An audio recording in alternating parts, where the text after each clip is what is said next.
Hello everyone, welcome to Simple Charm Living. Today I'm going to show you how to clean your diffuser using vinegar.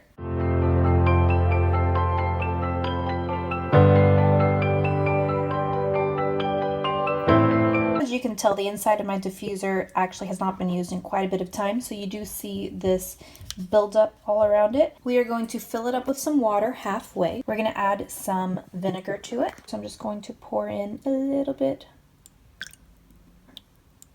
There we go. And I'm going to go ahead and diffuse this. Here's the top of the diffuser. You can tell that it is also not the best looking right now. We're going to let this diffuse for 3 to 5 minutes.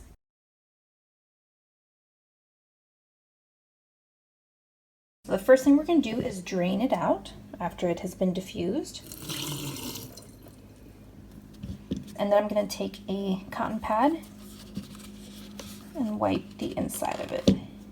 It is definitely cleaned a lot better. It's removed a lot of that orangey stuff that was on it.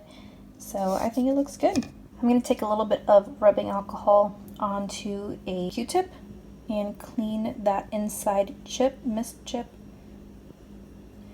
You can see it is getting off some of that gunk, looking better. Let it air dry until you are ready to use it. When ready to diffuse again, add a few drops of your favorite diffuser and start diffusing. Thank you so much for watching. Go ahead and comment below, letting me know what is your favorite essential oil. Like this video to see more of this type of video, and also don't forget to subscribe and click that bell notification to let you know when a new video of mine is coming out. All right, thank you again and have a wonderful day.